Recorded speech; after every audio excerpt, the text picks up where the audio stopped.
आज हम चर्चा करेंगे स्वामी पेरियार एवं उनकी जो सच्ची रामायण है उसके विषय में कुछ तथ्य।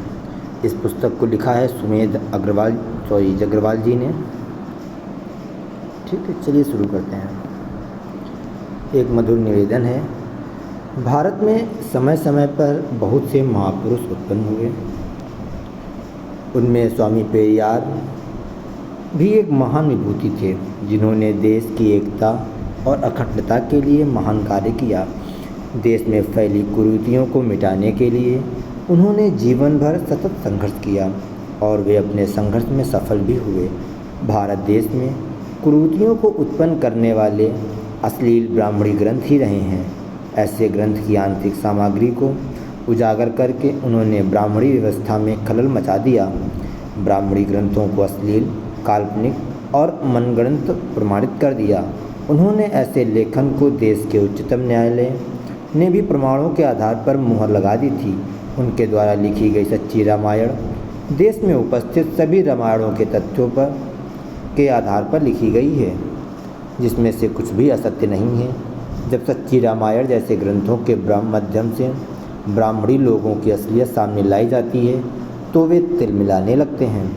रामायण एक काल्पनिक और भारतीय लोगों को नीचा दिखाने के लिए लिखी गई मनगढ़ंत कथा है, जिसका कोई भी प्रामाणिक आधार नहीं है। रामायण के चरित्रों में ऐसा कुछ भी नहीं कि उनकी आराधना की जाए। रामायण के लेखक और चरित्र सभी धूर्त और मूर्ख रहे हैं, जिनकी भारतीय लोगों को ऐसे अश्लील ग्रंथों के माध्यम से दिग्भ्रमित करने की और अपने काल्पनिक भगवानों के मनगढ़ंत चमत्कारों के माध्यम से गुलाम बनाए रखने की घटिया सोच रही है, जिससे वे निकम्मे बनकर भारतीय लोगों की मेहनत पर गुलछर्रे उड़ाते रहें और भारतीय लोगों का शोषण करते रहें और ब्राह्मणी लोग उन्नति के मार्ग पर अग्रसर होते रहें। देश की एकता, अखंडता और मनुष्य जाति के हित के लिए रामायण में ऐसा कुछ भी नहीं है जिसका अनुसरण किया जाए। स्वामी पेरियार और उनकी सच्ची रामायण पुस्तक को सभी पेरियार के तथ्यों के आधार पर, वैज्ञानिक तर्कों के आधार पर एक नए सिरे से सुसज्जित किया है, जो कि ब्राह्मणी ग्रंथों के पाखंडों को उजागर करने के लिए नितांत आवश्यक है। ये पुस्तक ब्राह्मणी लोगों को आरंभ में कड़वी लगेगी, परंतु वे लोग देश हित और संपूर्ण भारतीय समाज के हित के संबंध में सोचेंगे तो ये पुस्तक मधु अर्क की तरह मीठी लगेगी। देश से पाखंड और अंधविश्वास को मिटाकर देश में हर मनुष्य की सुख शांति के लिए विज्ञान की सतत अविचल धारा का विचरण करने के लिए यह पुस्तक ही खरी उतरेगी। भारतीय मनुष्यों में जाति, धर्म, पाखंड, अंधविश्वास और काल्पनिक भगवानों के जो मनोविकार भरे हुए हैं उनसे छुटकारा मिलेगा। धन्यवाद। सुमेध जग्रवाल। अब इस पर एक भूमिका हम लोग समझ लेते हैं। इस पुस्तक की जो हमने सुमेध जग्रवाल जी के बारे में जाना, उसके हिसाब से भारत एक देश, ठीक है, सॉरी फॉर माय आर्ट, ठीक है, भारत एक देश, यहाँ पर ब्राह्मण लोगों ने अपने वर्चस्व के लिए मनगढ़ंत चीज़ें बनाई हैं जो काल्पनिक हैं, ठीक है। अन्य इस पुस्तक में क्या है हम आगे देखेंगे। जो काल्पनिक है, कहीं से भी सत्य नहीं है और ये चीज़ें सिर्फ मानवों को ही नहीं, उनका शोषण करने के लिए बनाई गई हैं। आप इसको अगर समझना चाहें तो इस प्रकार से समझ सकते हैं। एक समाज होता है, वहाँ पर कुछ लोग भोजन का उत्पादन करते हैं, कुछ अन्न का उत्पादन करते हैं, लेकिन उसमें से एक छोटा सा हिस्सा हर बार बच जाता है। ये वो हिस्सा है जो भोजन का बच जाता है, ठीक है। यहाँ से कुछ लोग देख रहे होते हैं कि ये भोजन बार बार इतना बच रहा है। इन लोगों ने एक योजना बनाई इस अधिशेष को प्राप्त करने की। इसके लिए ये लोग यहाँ पर आए। एक सेकेंड, कलम चेंज कर लेता हूँ मैं। यहाँ पर आए, इन लोगों ने यहाँ के निवासियों से कहा कि आप जो ये भोजन अगर आप हमें देंगे तो असल में ये आप हमें नहीं देंगे, या आप अपने पूर्वजों, जो आपके पिता, आपके पितामह की मृत्यु हो चुकी है, ये उनको प्राप्त होगा। आप हमें नहीं देंगे, उनको प्राप्त होगा, आपके देवी देवताओं को प्राप्त होगा। तो इन लोगों ने भोलेपन में ये भोजन इनको दे दिया और इस प्रकार से ये जो अधिशेष था इनको मिलने लगा। और यही रूढ़िगत चीज़ों के चलते हुए कंजर्वेटिव होती गई और आज हमारे सामने ब्राह्मणवाद के रूप में उपस्थित हैं। चलिए आगे बढ़ते हैं। इसकी जो विषय सूची है, विषय का नाम है स्वामी पेरियार उनका संघर्ष, कथा की भूमिका है, राम जन्मभूमि की सत्यता है, राम जन्म की कुत्थी है, अयोध्या कांड, सीताहरण, किष्किंधा कांड, सुंदरकांड, लंका कांड और उत्तरकांड। हम एक एक करके चर्चा करेंगे। आज हम सबसे पहले चर्चा करेंगे स्वामी पेरियार एवं उनके संघर्ष के विषय में। ठीक है। स्वामी पेरियार एवं उनका संघर्ष। भारत का इतिहास बहुत ही उतार चढ़ाव वाला रहा है। भारत की मूल संस्कृति बहुत ही उत्तम थी।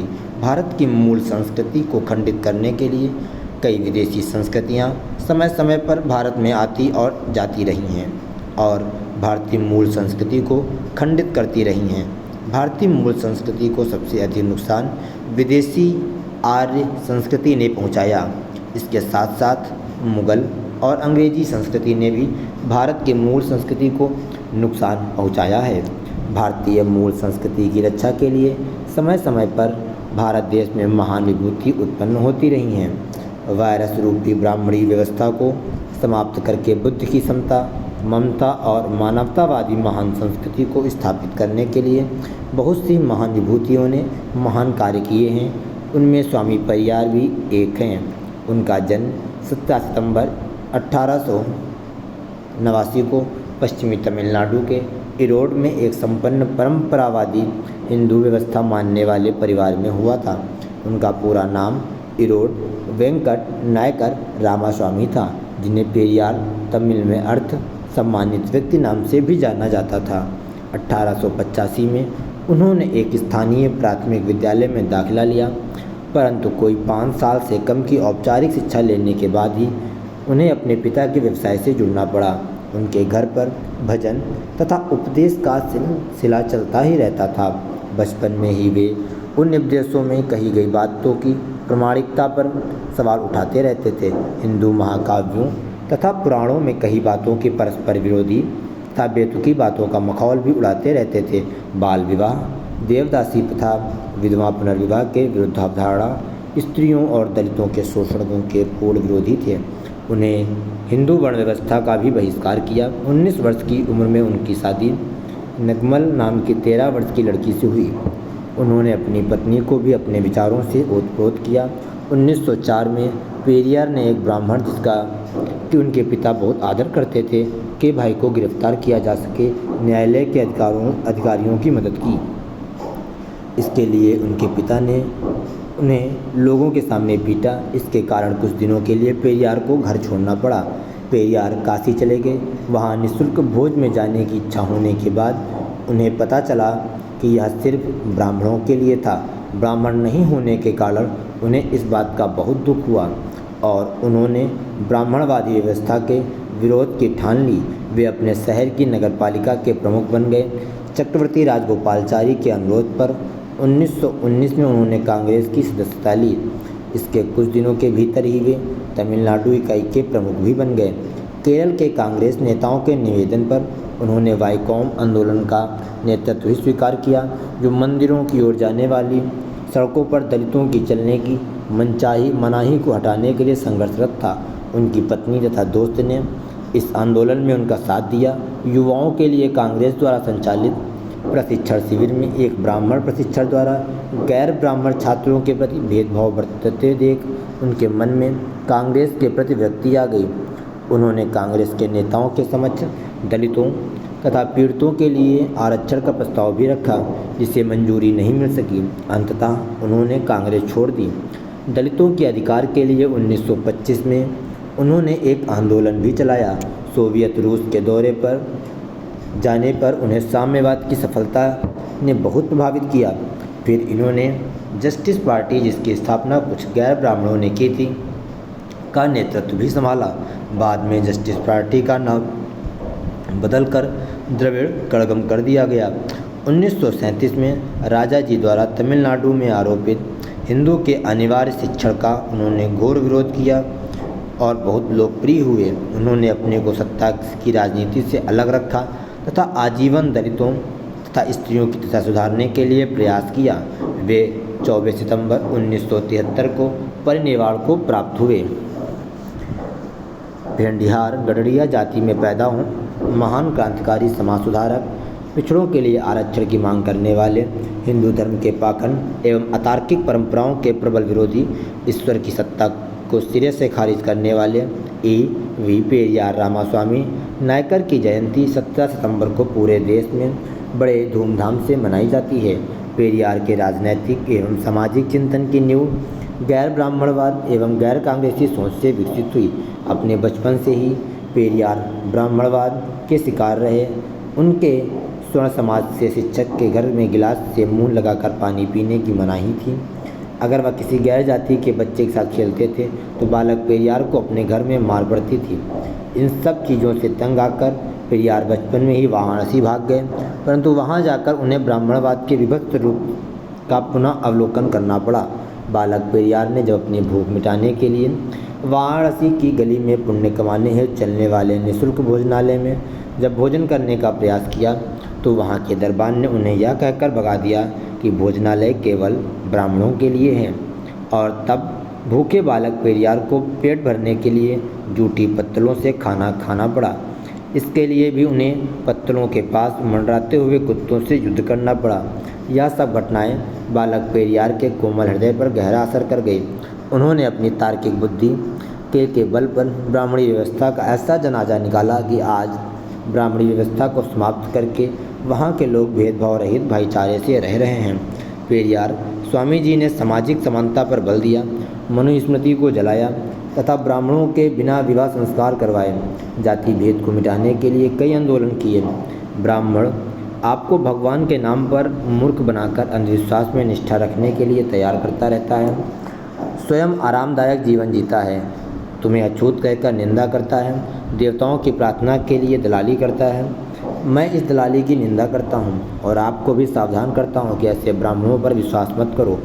उन देवताओं को नष्ट कर दो जो तुम्हें शूद्र अतिशूद्र कहें। उन पुराणों इतिहास को ध्वस्त कर दो जो देवता को शक्ति प्रदान करते हैं। उस देवता को पूजा करो जो वास्तव में दयालु, भला और बोधगम्य है।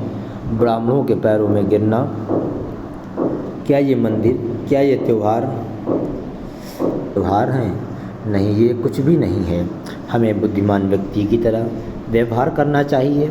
यही प्रार्थना का सार है। अगर देवता ही हमें निम्न जाति बनाने का मूलाकरण है तो ऐसे देवता को नष्ट कर दो। अगर धर्म है तो इसे मत मानो। अगर मनुस्मृति, गीता या अन्य कोई पुराण आदि है तो उनको जलाकर राख कर दो। अगर ये मंदिर, तालाब या त्यौहार हैं तो इनका बहिष्कार कर दो। अंत में हमारे राजनीतिज्ञ ऐसा करते हैं तो इसका खुले रूप में पर्दाफाश करो। संसार का अवलोकन करने पर पता चलता है कि भारत जितने धर्म और मतांतर कहीं भी नहीं हैं, बल्कि इतने धर्मांतरण दूसरी जगह कहीं हुए भी नहीं हैं। इसका मूल कारण भारतीयों का निरक्षर एवं गुलामी प्रवृत्ति के कारण उनका धार्मिक शोषण करना आसान है।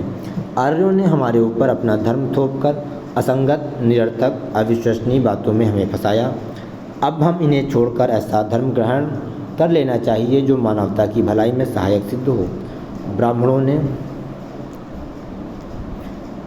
ने हमें शास्त्रों और पुराणों की सहायता से गुलाम बनाया। अपनी स्थिति मजबूत करने के लिए मंदिर, ईश्वर, देवी देवताओं की रचना की। सभी मनुष्य समान रूप से पैदा हुए तो फिर अकेले ब्राह्मण ऊंच व अन्य को नीच कैसे ठहराया जा सकता है? संसार के सभी धर्म अच्छे समाज की रचना के लिए मार्गदर्शन करते हैं, परंतु हिंदू धर्म अर्थात आर्य संस्कृति अर्थात वैदिक संस्कृति अर्थात सनातन संस्कृति में यह अंतर पाते हैं कि यह धर्म एकता और मैत्री के लिए नहीं है। ऊंची ऊंची लाट किसने बनाई, मंदिर किसने बनाए, उनकी चोटी पर सुनहरी परत किसने चढ़ाई? क्या ब्राह्मणों ने इन मंदिरों, तालाबों या अन्य परोपकारी संस्थाओं के लिए रुपया भी दान दिया? ब्राह्मणों ने अपने पेट भरने हैं गुण, कर्म, ज्ञान, शक्ति के बिना ही देवताओं की रचना करके स्वयंभू देवता बनकर हंसी मजाक का विषय बना दिया है। सभी मानव एक है। हमें भेदभाव रहित समाज चाहिए। हम किसी को प्रचलित सामाजिक भेदभाव के कारण अलग नहीं कर सकते। हमारे देश को आज़ादी तभी मिल गई, समझना चाहिए, जब ग्रामीण लोग देवता, अधर्म, जाति, अंधविश्वास से छुटकारा पाकर जाएंगे। आज विदेशी लोग दूसरे ग्रहों पर संदेश और अंतरिक्षयान भेज रहे हैं। और हम ब्राह्मणों के द्वारा श्राद्धों में परलोक में बसे अपने पूर्वजों को चावल और खीर भेज रहे हैं। क्या यह बुद्धिमानी है? ब्राह्मणों से मेरी यह विनती है कि अगर आप हमारे साथ मिलकर नहीं रहना चाहते तो आप भले ही जहन्नुम में जाएं, कम से कम हमारी एकता के रास्तों में मुसीबत खड़ी करने से दूर जाओ। ब्राह्मण सदैव ही उच्च एवं श्रेष्ठ बने रहने का दावा कैसे कर सकता है? समय बदल गया है, उन्हें नीचे आना होगा, तभी वे आदर से रह पाएंगे, नहीं तो उन्हें बलपूर्वक देशाचार के अनुसार ठीक होना होगा। पेरियार अपने सामाजिक एवं राजनैतिक चिंतन बहुजन समाज के लिए क्यों आवश्यक है और उसकी जड़ें कहाँ से आती हैं, यह सब आंदोलनकारियों को जानना आवश्यक है। बहुजन आंदोलन के लिए यह आज भी उतना ही जरूरी है जितना कल था। पेरियार के राजनैतिक और सामाजिक चिंतन की नींव गैर ब्राह्मणवाद एवं गैर कांग्रेसी सोच से विकसित हुई है। अपने जवानी के दिनों में सन 1924 में जब पेरियार तमिलनाडु कांग्रेस के अध्यक्ष बने तो उन्हें कांग्रेसी ब्राह्मणों के ब्राह्मणवाद ने और दुखी किया। यहाँ 1924 में केरला के वैक्यूम सत्याग्रह का जिक्र करना आवश्यक है, क्योंकि इस सत्याग्रह के मार्ग में उन्हें मोहनदास करमचंद गांधी एवं ब्राह्मण कांग्रेसियों से सीधे सीधे जूझना पड़ा। याद रहे कि 1924 का वैक्यूम सत्याग्रह शूद्रों एवं अछूत जातियों की वैक्यूम में बने मंदिर के चारों ओर बनी सड़क पर चलने के लिए हक के लिए था। आंदोलन लंबा चला। इस दौरान पेरियार को कई बार जेल जाना पड़ा। पेरियार जब जेल में होते थे तो उनकी पत्नी एवं उनकी बहन उस आंदोलन का नेतृत्व करती थी। एक तरह पेरियार ने अपने पूरे परिवार को बहुजन आंदोलन में लगा लिया था। अंत में पेरियार के आंदोलन के पश्चात यह सड़क शूद्रों एवं अस्पृश्यों के लिए खोल दी गई, परंतु कांग्रेसियों एवं इतिहासकारों ने इस आंदोलन का सारा श्रेय मोहनदास करमचंद गांधी को दे दिया। यह बात तो दबी रहती, परंतु 34 साल बाद 1958 में पेरियार ने इस आंदोलन का सारा हाल अपने मुंह से सुनाया। तब जाकर सत्य सामने आया। जब कहीं ये बात पता चलती है कि वैक्यूम सत्याग्रह का नेतृत्व तो पेरियार ने किया। इसी कड़ी में पेरियार को कांग्रेसियों के ब्राह्मणवाद का पता दो और बातों से चला। 1925 में जब कांग्रेसियों ने शिक्षा के लिए गुरुकुल योजना शुरू की तो यह योजना सभी वर्गों के बच्चों के लिए समान शिक्षा के लिए थी, परंतु कांग्रेस के ब्राह्मण नेताओं ने ब्राह्मण छात्रों के लिए अलग व्यवस्था की और अस्पृश्य जातियों छात्रों के लिए अलग। यहाँ तक कि ब्राह्मण छात्रों को भोजन में शुद्ध घी के पकवान दिए जाते थे और शुद्ध और अस्पृश्य छात्रों को चावल का मार। पेरियार ने इस पक्षपात पर घोर आपत्ति की। भेंडिहार गडरिया जाति में पैदा महान क्रांतिकारी समाज सुधारक, पिछड़ों के लिए आरक्षण की मांग करने वाले, हिंदू धर्म के पाखंड अतार्किक परंपराओं के प्रबल विरोधी, ईश्वर की सत्ता से सिरे से खारिज करने वाले A.V. पेरियार रामास्वामी नायकर साहब ने न केवल सच्ची रामायण के जरिए राम के यथार्थ से जनमानस को रूबरू कराया, वरन उन्होंने कांग्रेस के 1920 की तिरुनेलवेली और 1921 तंजौर, 1922 तिरुपुर, 1923 सलेम, 1924 तिरुवन्नामलाई, 1925 के कांचीपुरम अधिवेशनों में जातियों प्रतिनिधित्व देने के लिए कम्युनल रिप्रेजेंटेशन का सिद्धांत पेश किया था। शिक्षा और रोजगार के क्षेत्र में अब ब्राह्मण वर्ग को जनसंख्या के अनुपात में प्रतिनिधित्व दिलाने हेतु स्थान सुरक्षित करने के लिए पेश किए जाने वाले प्रस्तावों से कांग्रेस में खलबली मच गई। इस प्रस्ताव का विरोध अयंगर, संथानम, सी राघवाचार्य, V.V.S. अय्यर, N.S. वर्धाचारी, चक्रवर्ती राजगोपालचारी एवं गांधी जी तक ने किया। 1925 के कांचीपुरम सम्मेलन में अपमानित कर पिछड़ों के इस मसीहा को बाहर कर दिया गया। पेरियार साहब ने इस प्रस्ताव को माने बगैर मिलने वाले स्वराज को ब्राह्मण राज कहा था। आज पेरियार नायकर की वजह से ही तमिलनाडु के हाई कोर्ट में 60% से ज़्यादा जज OBC, SC, ST समुदाय के हैं। उत्तर भारत के लोगों का साक्षात्कार पेरियार से पहली बार 1968 में ललई सिंह यादव द्वारा लिखी गई सच्ची रामायण की चाबी से होता है। ललई सिंह यादव द्वारा यह पुस्तक लिखने पर काफ़ी विवाद हुआ। हाई कोर्ट में मुकदमा तक चला। इस मुकदमे को ललई सिंह यादव ने जीता और इस तरह उसके बाद पुस्तक से प्रतिबंध हटा। यहाँ तक कि हाई कोर्ट ने सरकार को ललई सिंह यादव को हर्जाना देने के लिए भी कहा। तदुपरांत 1978 के पश्चात मान्यवर कांसीराम ने उत्तर भारतीयों को ही नहीं ईवी रामास्वामी पेरियार को वामसेफ के माध्यम से एक समाज सुधारक के रूप में बहुजन समाज अनुसूचित जाति पिछड़ी जाति कन्वर्टेड माइनॉरिटी के बीच में स्थापित किया। अपनी भोली भाली सामान्य जनता को समझाने के लिए मान्यवर को दाढ़ी वाला बाबा कहकर बुलाते थे। पेरियार मान्यवर कांशीराम द्वारा स्थापित 5 समाज सुधारकों यथा नारायण गुरु, ज्योतिराव फूले, छत्रपति साहू जी महाराज, ईवी रामास्वामी नायकर, पेरियार एवं बाबा साहब अम्बेडकर में से एक थे। मान्यवर ने 1980 में अपनी मासिक अंग्रेजी पत्रिका अप्रेस्ड इंडियन के एक पूरे अंक को यह कहकर पेरियार को समर्पित किया कि उन्होंने अपना सारा जीवन सेल्फ रिस्पेक्ट मूवमेंट के लिए लगाया था। पत्रिका का कवर भी पेरियार की तस्वीर का था। अगला 2 हम कथा की भूमिका। तो हम कुल मिला के पढ़ रहे हैं पेरियार की रामायण, पेरियार की सच्ची रामायण। इसमें हम पढ़ रहे हैं कि ब्राह्मणों ने जो सच्ची रामायण है उसको कैसे तोड़ मरोड़ कर पेश किया है। इस तरीके से इसके सभी खंडों को हम बारी बारी से पढ़ेंगे। आज हमने इसका पहला खंड पढ़ा जो कि भूमिका से था। अब हम मिलेंगे आपको अगले वीडियो में। आप हमारे चैनल को सब्सक्राइब कर सकते हैं ताकि इस सीरीज़ का कोई भी वीडियो आपसे छूटे नहीं।